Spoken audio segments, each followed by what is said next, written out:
staying till late in the evening, and I will try not to be too long. Congratulations first to, for the organization of this meeting and the very dense presentation, the very dense discussion in an outstanding venue in the middle of dinosaurs. And above all, congratulations for running the project. Antoine and Didier, I think you did a huge work, and with this huge focus on the participatory approach that was clearly demonstrated, and also very much like some of the exercise you have done during this day, especially the reflexivity exercise by Walter Rossing this afternoon. You produced a tremendous amount of scientific and applied production, and all the leaflets and all the recommendations are very, very useful. And all this is important because you manage to cross and to combine the generic knowledge and also the context-specific information, and this is very, very important. In fact, what did we talk about today? In fact, we talked about diversification, but at the level of our eyes. Crop, field, farms, landscape. Not the lower level of diversity. We didn't talk about varieties. We didn't talk about microbial community that we can handle. And it's extra layers of diversity that can be used for the focus and the objective of today. I wanted to conclude with 4 blocks, but I will not have time to get through all 4. I will probably only get through 3 of them, and there's 4 items in each of them. So just to help you to count. What has been special about the context today, and the context, and the word context we are getting across over the last weeks with the Ukrainian war, and what is the consequence for the implementation of the outcome of diver impact?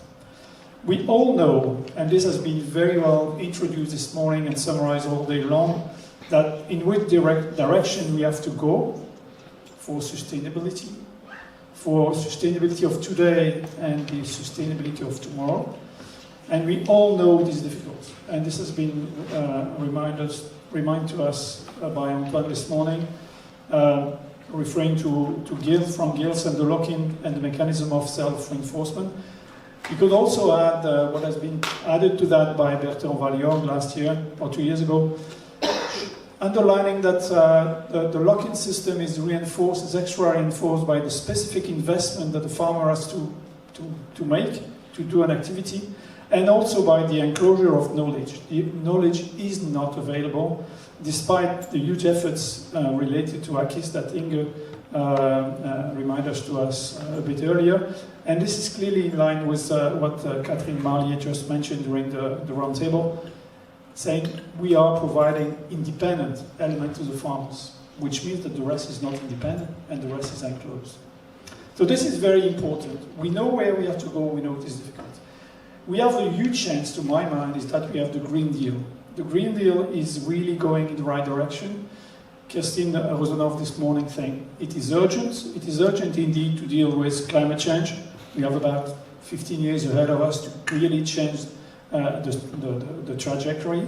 We have to restore biodiversity. It's not time anymore to reduce the impact of human activity. We have to restore what has been damaged over the last decades. And we are also facing a huge food transition. So it's not only food security that is at stake at the moment, it's a food transition that is taking place. Food transition in Europe with probably less animal product, and food transition worldwide with much more animal product in the diet. What the war in Ukraine has shown over the last few days is the tremendous interconnection among the various economies worldwide, and also the global weakness of the food system, or the fragility, and Anne Motet during the roundtable reminded us to us. I invite you to read a book. This is not clearly a thriller. It's the book written by a philosopher, Pierre Charbonnier. The title is in French, so you must first learn French and then you read the book. The title is Abondance et Liberté, so abundance and freedom, explaining that we gain freedom over the last century because we gain access to extra resource. And before that, we had to conquer a new country, and this was the reason to our war. And in fact, it is very important to think about the future, because probably we are gaining today freedom because we are getting our abundance from the next century, because we have an impact that is far too high on the environment. The war is also underlining how quickly all actors, including most of the ministers, were very, very happy to get back, or saying that they are very happy to say, okay, stop with the Green Deal, let's go back to the world as it was before, which is not at all a possibility. But what is beyond the food security, and this has been also mentioned during the roundtable, the questions will very quickly become the production of input. So the system is fragile because of its production, is also fragile because of what is needed to produce. Nitrogen has been mentioned, the nitrogen price, while the real question is not the nitrogen price and the availability is how we close the nitrogen cycle, which is really the key problem. And this has been mentioned by Donald, and also the pesticide is clearly also an input, even if it is far less expensive. But what is difficult in the middle of all that? I do not fully agree with the idea that if the farmer is making money, he will do that. I'm not absolutely sure about that, and Philip Barry quoted a few things about that this morning. In fact, what is difficult is that we are facing a huge tension between production and environment, because the system we have developed is putting a huge pressure on the environment. So is the story, because we were measuring only one side of the cone and not measuring the rest. But behind this, what we have is a tension between the private and the public goods, and this has been mentioned also. But the public good that is at stake today is a public good for tomorrow. So what is at stake today is a tension between today and tomorrow. So we are clearly fighting against the next generation, which is not very much acceptable. So this is a trade-off, but I'm not absolutely sure that is a trade-off. The question is how we can combine. And I very much liked when Philip Barry mentioned this morning that we cannot combine, this is a fake news. Because I definitely think it is a fake news. In fact, what you presented today is diversification, but at every sentence it was meaning more complexity. Complexity is really there, and when something is complex, it means mental charge. And as humans, we do not like mental charge. And the farmers, they do not like mental charge, and this is completely normal. And the point is whether knowledge, education, training, advice is likely to reduce the mental charge. This is where the enclosure of knowledge is playing a role. And this has been very, very well underlined during the whole day. Just to quote a few words, this morning when Frédéric Angevin was presenting all the tools, she had this sentence, and all the tools are very indicative of the difficulty. She used the word, the tools were never able to capture the complexity of the system. And when you see, and when she mentioned that there was 143 resources, you could say that the complexity is really there. And do not ask the farmer to take this on board. And also what Jaroslav mentioned, complexity of the network of cooperation between farmers. So it's not simply the complexity of the system, it's the complexity of the networks. And the complexity fully determines the social norm associated with diversification. The image, the representation by farmers a priori is that it is complex. And so we have to be very, very careful about that. And it is the responsibility of the research and applied research to feed innovation, to feed public policies. And we have to look for science-based innovation, science-based policies, or even the word evidence-based innovation, evidence-based policies. But the point is whether we can, to some extent, embed the complexity. So making the story simple. I very much like all the examples you presented about the strip cropping field, because it looks simple, it looks organized, and so it means acceptable. So I think this is a point that we should work on. The second main domain I want to talk about is the value chain. What are the technological, but also the organizational innovation staying there? And everything, not everything is matter of coordination of factors, but part of it is due to that.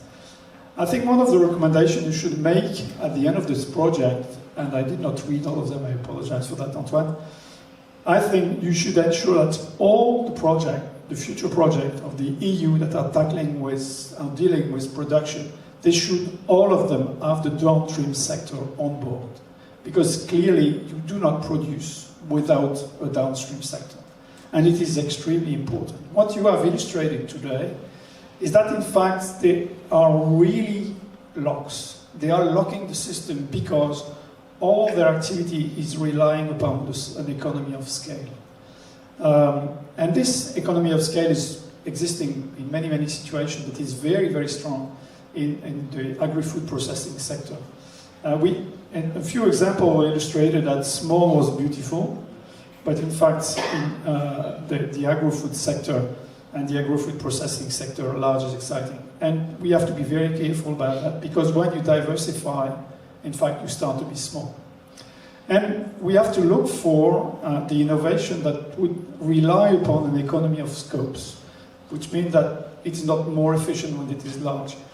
In fact, in terms of agri-food processing system, agri-food process, there is only one that is compatible with an economy of scope, is the fermentation. And this is why in the example referred to by Catherine Marlier, she was mentioning farmers, brewers, and malting company. There was only 2 malting companies. There were 20 or 24 brewers, because they are relying upon fermentation. And I think we have to think about that when we analyze how we are going to transform the product of the diversification.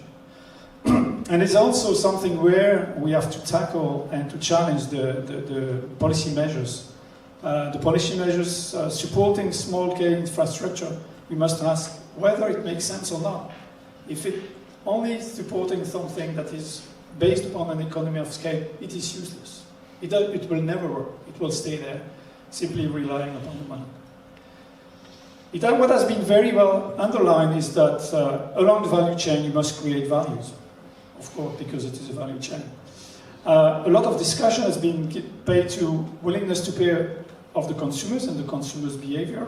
It is interesting to see that most of the examples of diversification that have been presented all day long are mainly based upon legumes. Legumes and hemp. Hemp, not cannabis, but hemp. And this is a question for me. What does it tell us? Why? Why only legumes? There are so many species across the world. Why all this small group? Probably this is something to deal with nitrogen, but it's not so clear. And I think it means to have a little bit of work on that. The other sector where that is very often used as an example of diversification is organic farming. And again, why?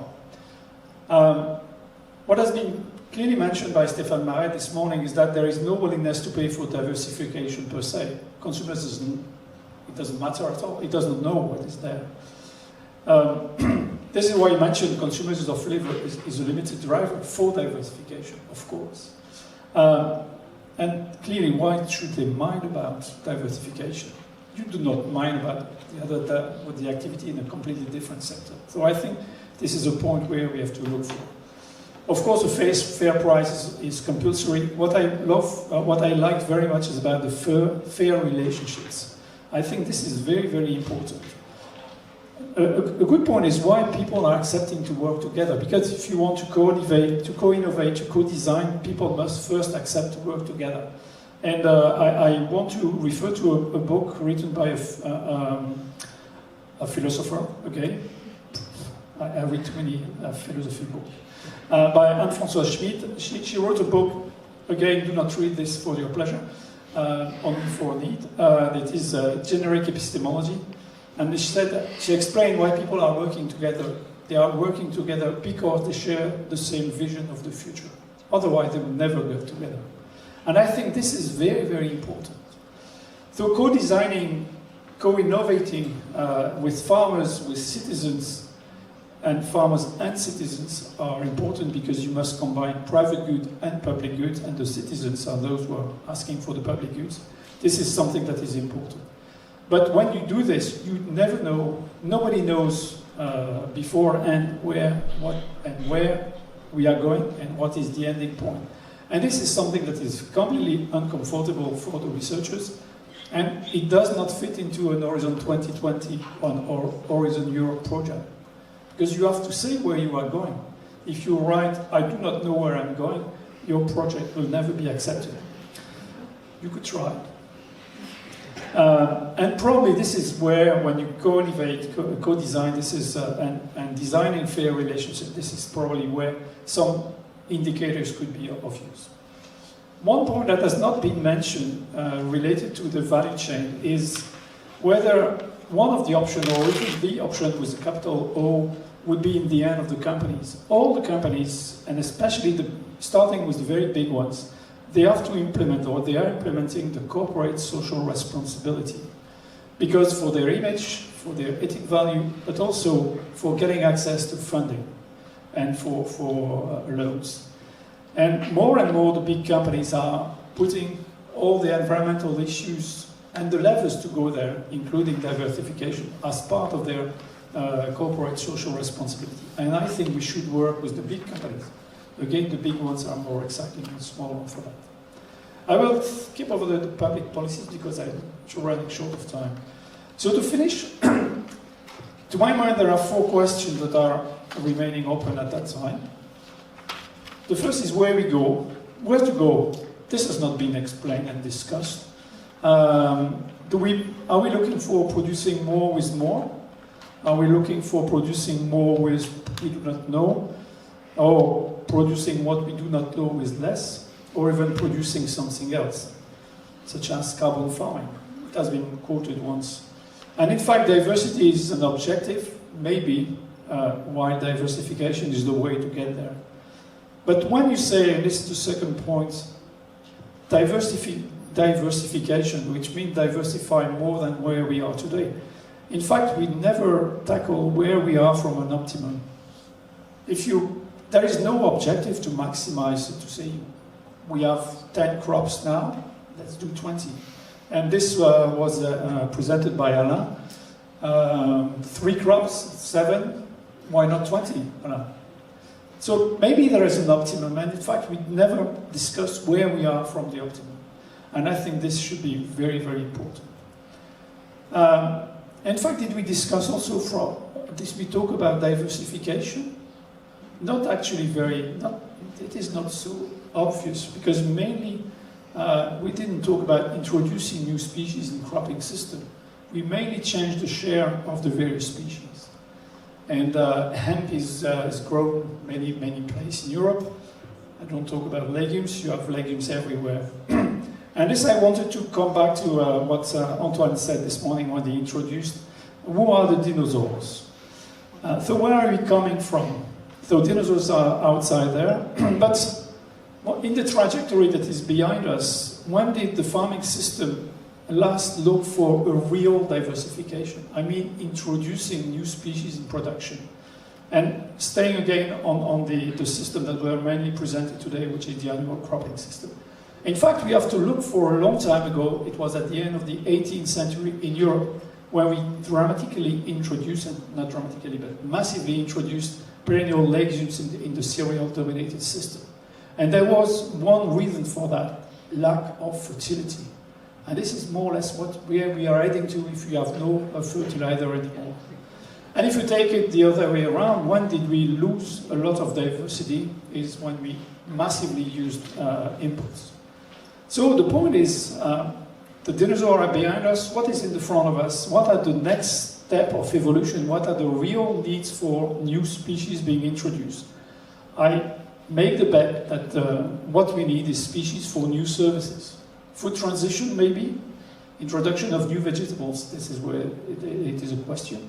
But also bioeconomy and the partnership that was selected, that is Circular Bio-Based Europe, where we really have new possibilities for new value chain and clearly a space for new species.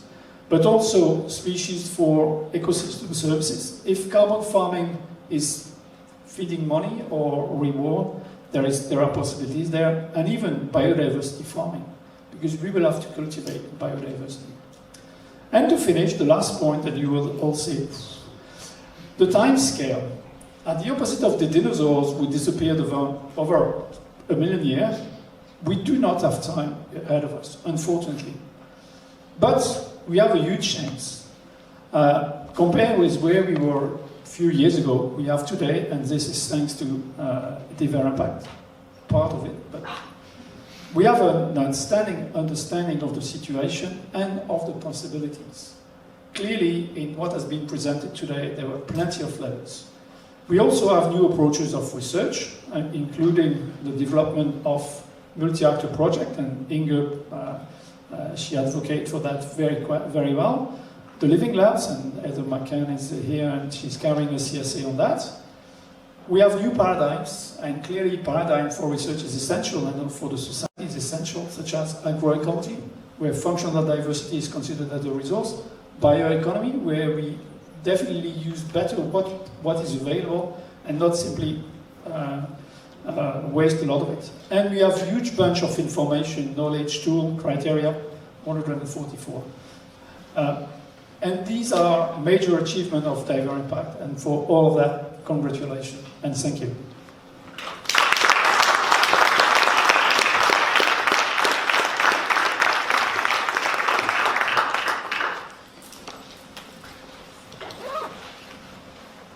Thank you, Christian. It's time to close. We are already late, and we apologize for that. I just want to thank you all for your participation today, to the session conveners for organizing these sessions under specific multi-actor or participatory format, to the contributors to the sessions, and also to the panelists, and also Jean-Pierre, Kirsten, and Christian, for the inspiring comments. And I would like to make it clear now that everything will be analyzed and included, and we will try to make the best use of what you said, all of you. I would like to thank Florence and Roman for moderating, Daniel as well, and also for moderating this panel discussion. It was not an easy task, and with the time pressure.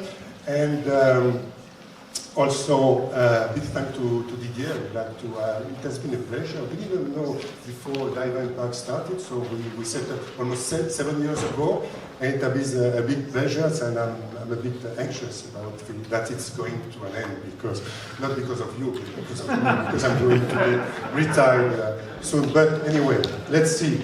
And of course, behind Didier, there was a group I would like to start. Where is Sylvain? Sylvain, we did a good job to make it. It was not easy, because this hybrid system with this last-minute cancellation is it's always a nightmare. And yeah, okay. So thanks to the EC, the funders, but also I would like to mention the Swiss funding agency, because we do have 3 Swiss partners, and we were in the old systems where it was still funded by Switzerland. And also I should mention the communication team, because you worked very hard with Callum and Laura until last week to get these policy briefs out, and more practice abstracts, and we still have some to come. So thank you all. And now what's next? So next, there will be a report of this final conference, where I said we will take stock of what has been said. And it's not going to be easy. We are going to meet tomorrow and after tomorrow, a project meeting, and while it's fresh, we will try to convert, and maybe we need to update some of our policy brief and by the chance. We are aware of that, but maybe it's not clear enough in the policy brief, but let's discuss that. We do think that it is possible to reach farm-to-fork targets And contrary to what is often said, I think it's a clear message that we need to convey. And I think, and it was mentioned by Catherine, that maybe we should stand up and speak up. And not only to, and then afterwards about this, the findings of this project, that would be the agenda for the coming weeks. And yeah, and so now Diver Impacts is ending. We will finalize our recommendations. And yeah, but it's not the end of the story, as I said. It's a long journey. It's now in your hands, well, in our hands, all of us, to make the change. Well, Christian, you were very, it was very kind of you to claim that the toolbox is there, all the ingredients, and now that was a chance. But still, I think it's still a huge challenge. And so hopefully you will, every day in your own life, but also in your business, take stock of these outcomes. And now that's it. I think have a good journey back home. And Didier, I think you want everybody to leave the badge in the table outside. Thank you all.